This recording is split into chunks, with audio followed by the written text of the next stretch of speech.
The flowers and the berries of the elder plant have been helping people stay healthy for centuries. The berries, in particular, work to maintain the health of the immune system and also work as preventatives of colds and flu. In my experience, people often mistake dogwood flowers for elderflowers in the spring and the common buckthorn berries for elderberries in the late summer. Both the dogwood flowers and the buckthorn berries bloom around the same time. Elder grows very well in upstate New York.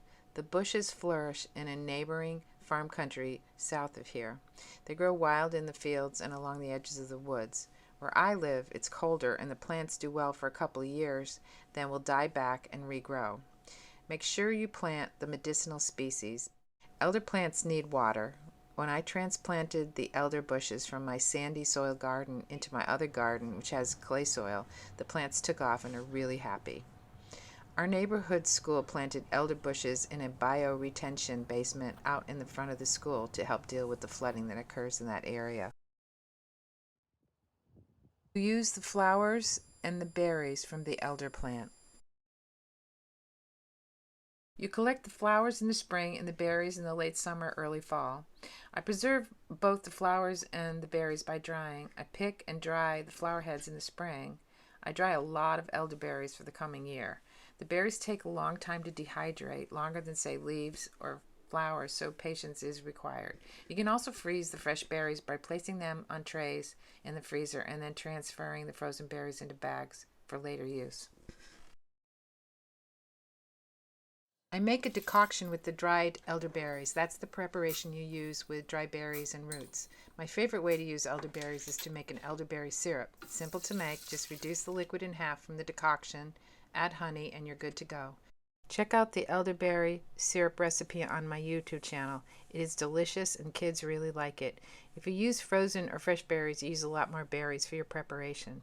A popular preparation is to make syrup with the elder flowers as well as an elder flower wine.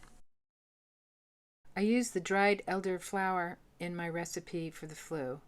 It is a traditional gypsy recipe that has been used for centuries. It contains elderflower, yellow flower, catnip, peppermint, and my addition boneset. The elderflowers work as a diaphoretic, which means a plant that helps open up the elimination channels in the body. The infusion helps the body get better by sweating out the toxins. Elderberries are considered an immune stimulant, which means they help the immune system stay healthy, especially when faced with a cold or virus. I use elderberry syrup as a preventative, meaning taking it every day during the cold and flu season to prevent getting sick.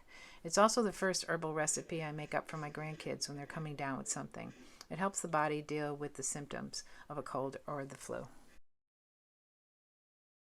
Elderberry is one of our favorite plants here at Healing Spirits and one of the very easiest to grow and propagate. There are runners that come out of the bottom of the roots. They're suckers. You cut those off. You can put them in a pot, wait a year, and then plant them out. Or you can just cut that off, have a place already made, and stick them in the dirt.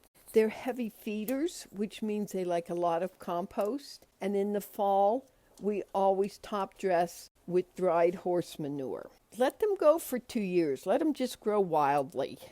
After 2 years, you can prune, cut off the dead, and really start harvesting either the berries or earlier in the spring, the flowers. The elderberry tree bush has been around for centuries upon centuries and has always been in everybody's medicine garden.